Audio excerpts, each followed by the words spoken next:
नमस्कार प्यारे साथियों, मैं अंकित कुमार आप सभी लोगों का स्वागत करता हूं आपके अपने परिवार एग्ज़ाम कार्ड लाइव पर। आज है 29 नवंबर। डिस्कस करेंगे हमेशा की तरह वे सभी इम्पोर्टेंट करंट अफेयर जो आपके आने वाली सभी परीक्षाओं के लिए न सिर्फ महत्वपूर्ण हैं बल्कि आपके लिए ज्ञानवर्धक भी हैं।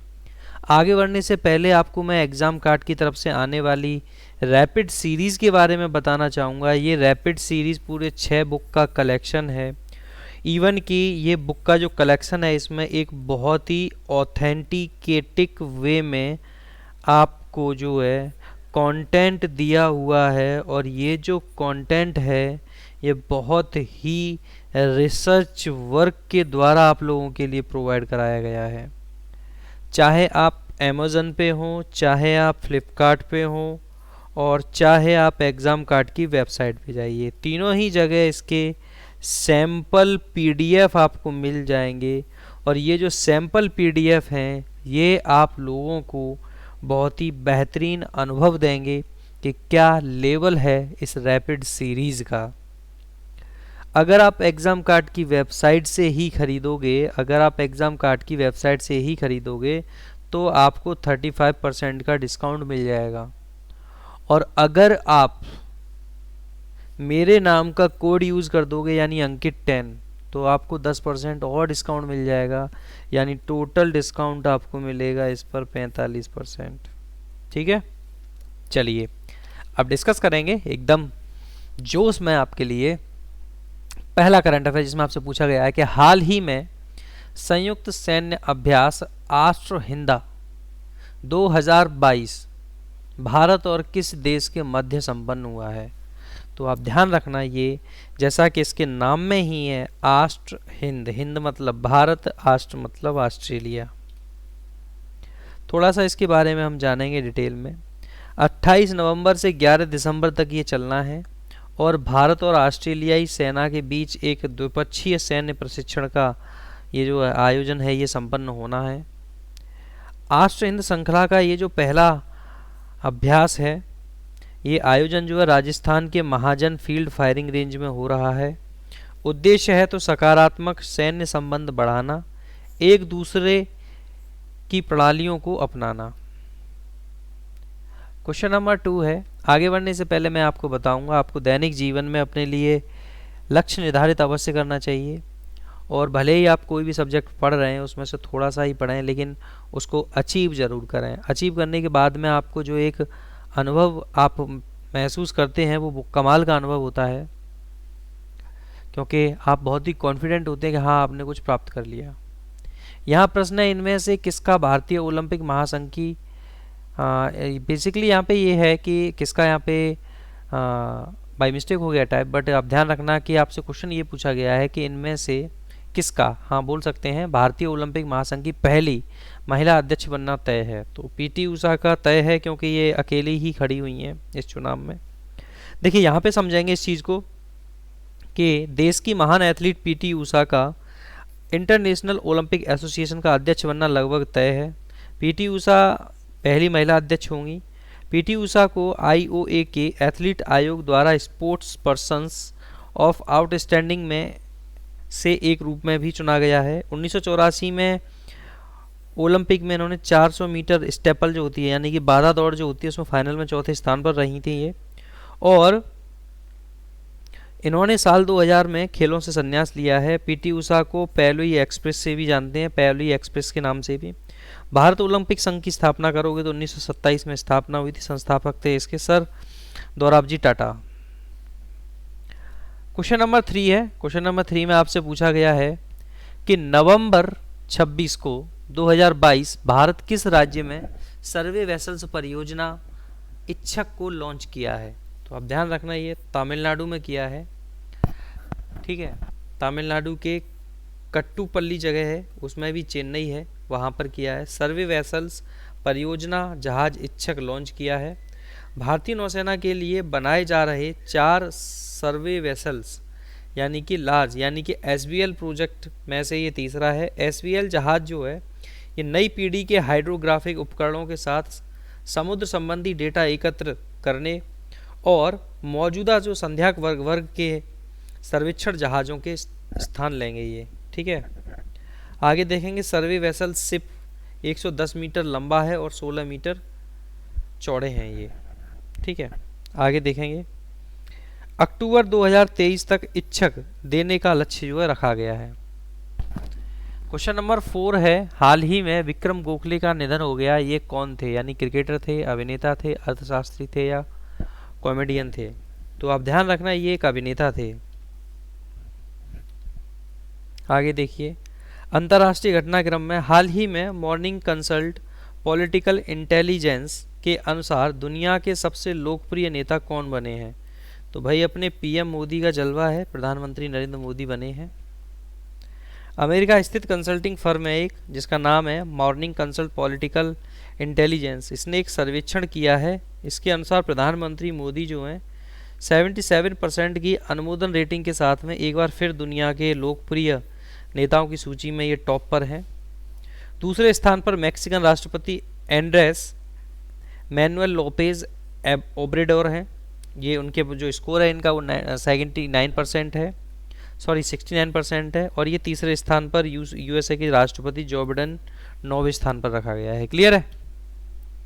देखिए यहाँ पे क्वेश्चन आपसे पूछा गया है कि हाल ही में विश्वनाथ वंशज और देविका ने बॉक्सिंग चैंपियनशिप 2022 यानी मुक्केबाजी चैंपियनशिप 2022 में कौन सा मेडल जीता है? तो भाई तीनों ने ही भारत का नाम रोशन किया है और ये लेके आए हैं अपने प्यारे भारत के लिए प्यारा प्यारा गोल्ड। ठीक है, तो ये चारों के नाम दिए हुए हैं यहाँ पे कंप्लीटली। देविका घोरपड़े और 25 नवंबर 2022 को लानुशिया जो कि स्पेन में पड़ता है, इसमें अंतर्राष्ट्रीय मुक्केबाजी संघ में युवा पुरुष महिला विश्व चैंपियनशिप 2022 में स्वर्ण पदक जीते हैं। भारत ने इस चैंपियनशिप में कुल 11 मेडल जीते, जिसमें 4 गोल्ड हैं, 3 सिल्वर हैं और 4 ब्रॉन्ज हैं। क्लियर है? क्वेश्चन नंबर 7 है, हाल ही में उत्तर प्रदेश के आगरा, गाजियाबाद, प्रयागराज में कौन सी प्रणाली शुरू की गई है? तो भाई पुलिस कमिश्नरी जो सिस्टम है इसको स्टार्ट कर दिया गया है due to maintain law and order. Question number 7 का जो सॉल्यूशन आपको दिया हुआ है, अभी हाल ही में आपके उत्तर प्रदेश के मुख्यमंत्री योगी आदित्यनाथ की अध्यक्षता में एक बैठक हुई है कैबिनेट की। इस बैठक में आगरा, गाजियाबाद, प्रयागराज जिलों में पुलिस कमिश्नर प्रणाली को जो है स्थापना को मंजूरी दी गई है। ठीक है, और ये जो निर्णय है जनसंख्या में वृद्धि इन जिलों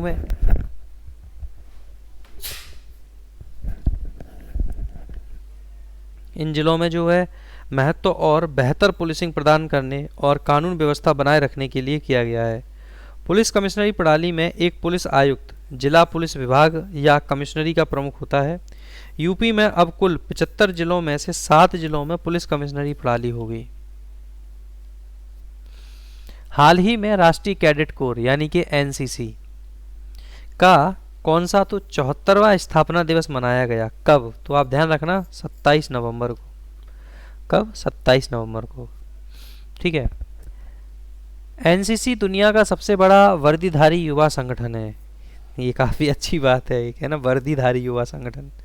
एनसीसी दिवस नवंबर महीने के चौथे रविवार को मनाया जाता है। तो ये एक फैक्ट हो जाता है इम्पोर्टेंट आप लोगों के लिए। स्थापना 15 जुलाई 1948 को नई दिल्ली में हुई थी इसकी। इसका जो गठन राष्ट्रीय कैडेट कोर अधिनियम 1948 के तहत किया गया था। पंडित एच.एन. कुंजरू समिति की सिफारिश पर स्थापित किया गया था। आदर्श वाक्य इसका एकता और अनुशासन। मुख्यालय है इसका नई दिल्ली में और महानिदेशक है लेफ्टिनेंट जनरल गुरबीर पाल सिंह। आगे प्रश्न है आप लोगों के लिए, हाल ही में घाबरी कुरवी जो फिल्म है ये 53वें अंतर्राष्ट्रीय फिल्म महोत्सव में प्रदर्शित किया गया है। यह फिल्म किस राज्य के एक समकालीन मुद्दे पर प्रकाश डालती है? तो आप ध्यान रखना ये केरल के जो है एक समकालीन मुद्दे पर प्रकाश डालती है। आइए जानते हैं इसके बारे में।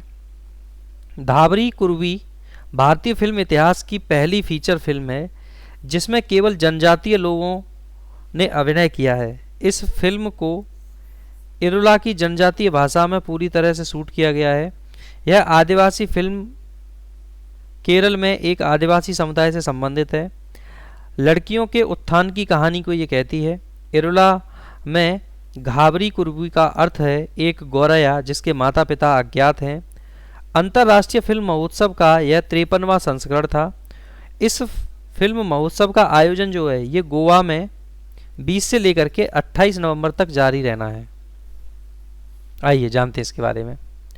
इनमें से कौन सी समिति मनरेगा की प्रभावशीलता को परखेगी? अच्छा, यहाँ पे जो है बेटा आपको ऑप्शन बाय मिस्टेक नहीं दिए हैं, ठीक है, बट आप टेंशन ना करिएगा। अमरजीत सिन्हा जो है ये जो है, ठीक है, ऑप्शन मिस्टेक हो गया भाई साहब। अमरजीत सिन्हा जो है इसका करेक्ट आंसर है, ठीक है। तो ये अमरजीत सिन्हा जी हैं, ठीक है। तो इनकी अध्यक्षता में ये बेसिकली थे कौन? तो ये पूर्व ग्रामीण सचिव अमरजीत सिन्हा जो हैं, इनके द्वारा इसकी अध्यक्षता की जा रही है। इसकी पहली बैठक हो चुकी है 21 नवंबर 2022 को। इस योजना के तहत वर्तमान में 15.91 करोड़ सक्रिय श्रमिक जो हैं ये नामांकित हैं। तो भाई देखो, एक बहुत बड़ी संख्या है। गवर्नमेंट अगर इसका यूटिलाइज करे तो भारत देश कहाँ से कहाँ नहीं पहुँच सकता। महात्मा गांधी राष्ट्रीय ग्रामीण रोजगार गारंटी अधिनियम भारत में लागू एक रोजगार गारंटी योजना है जिसे 7 सितंबर 2005 को विधान द्वारा अधिनियमित किया गया था। इसे वर्ष 2006 में लॉन्च किया गया था। क्लियर है? चलिए अब रिवाइज करेंगे करंट अफेयर को वन लाइनर की फॉर्म में। देखिए यहाँ पे है कि हाल ही में ई गवर्नेंस पर 25वां राष्ट्रीय सम्मेलन कहाँ हुआ है? तो जम्मू कश्मीर में। हाल ही में किसे केवम्पू राष्ट्रीय पुरस्कार के लिए चुना गया है? तो ची अन्नामलाई को। आगे प्रश्न है, हाल ही में कौन सा राज्य जो है सीमावर्ती गांवों के लिए एकीकृत विकास योजना को शुरू करेगा? तो उत्तराखंड। और आगे प्रश्न है, हाल ही में विक्रम गोखले का निधन हो गया, ये कौन थे? तो अभिनेता। हाल ही में सीडीयू के राज्य प्रेसिडियम में नियुक्त होने वाले पहले भारतीय कौन है? तो गुरदीप रंधावा। क्वेश्चन नंबर 6 है, हाल ही में किसे एशियाज इंस्पिरेशनल लीडर 2022 पुरस्कार से सम्मानित किया गया है? तो प्रशांत वाघ को। क्लियर है? आगे देखिए, हाल ही में कर्नाटक सरकार ने किस राज्य के कन्नड़ स्कूलों को विशेष अनुदान देने की घोषणा की है? तो महाराष्ट्र। आगे प्रश्न है, हाल ही में किस राज्य के सुल्तानपुर गांव का नाम बदलकर राहुल नगर किया गया है? तो महाराष्ट्र। आगे प्रश्न है, हाल ही में केंद्र सरकार ने किसे निश्चय मित्र एम्बेसडर नियुक्त किया है? तो दीपा मलिक जो। आगे प्रश्न है, हाल ही में संगीत नाटक अकादमी जो पुरस्कार है इसके लिए किसे चुना गया है? तो वसुंधरा दौरेस्वामी। तो ये थे आज के मोस्ट इम्पोर्टेंट करंट अफेयर जो आपके आने वाली सभी परीक्षाओं के लिए बहुत ही उपयोगी और इम्पोर्टेंट हैं। आपको मैं एक चीज़ क्लियर कर देता हूं, अगर आप इन क्वेश्चंस को हार्ड कॉपी में पढ़ना चाहते हैं तो एग्ज़ाम कार्ड की तरफ से करंट अफेयर की मैगजीन जो है ये मंथली आती है। आप इसको अपने नियर बाई बुक स्टोर से खरीद सकते हैं या फिर examcard.in की वेबसाइट पे जाके खरीद सकते हैं। और इस वेबसाइट से आपको फ़ायदा ये होगा कि आपको यहाँ से मिलेगा क्या? तो आपको यहाँ पे ये मैगजीन 29 रुपये में मिल जाएगी। अगर आप कोई पैक खरीद रहे हैं, बुक के साथ में करंट अफेयर मैगजीन खरीद रहे हैं, तो मैगजीन बिल्कुल फ्री मिल रही है आपको। तो ये छोटी छोटी चीज़ें हैं जो हमारी तरफ से आप लोगों के लिए प्रयास में हमेशा लाई जाती रहती हैं। और एक इन्फॉर्मेशन आप लोगों के लिए ये है कि मैं प्रतिदिन 12 से 1 दोपहर लाइव आता हूँ, जिसमें मैंने एसएससी जीडी के most important current affair current affair भी हैं, हिस्ट्री, पॉलिटी, इकोनॉमिक्स, ज्योग्राफी, पूरा एक प्रैक्टिस सेट कराता हूँ जो आपके आने वाले एसएससी जीडी एग्ज़ाम के लिए मोस्ट इम्पोर्टेंट कहूँगा। मैं कहूँगा वो बहुत ही मोस्ट इम्पोर्टेंट है। तो आप इसके लिए मेरे से जुड़ना ना भूलें, डेली दोपहर में 12 से 1 बजे के टाइम पे। क्लियर है? चलिए, तो ये थे आज के मोस्ट इम्पोर्टेंट करंट अफेयर। अब आपसे मुलाकात करेंगे हम कल की वीडियो में, जिसमें मैं फिर से हाजिर होऊंगा आप लोगों के सामने मोस्ट इम्पोर्टेंट करंट अफेयर्स को लेकर के। तब तक के लिए थैंक यू वेरी मच।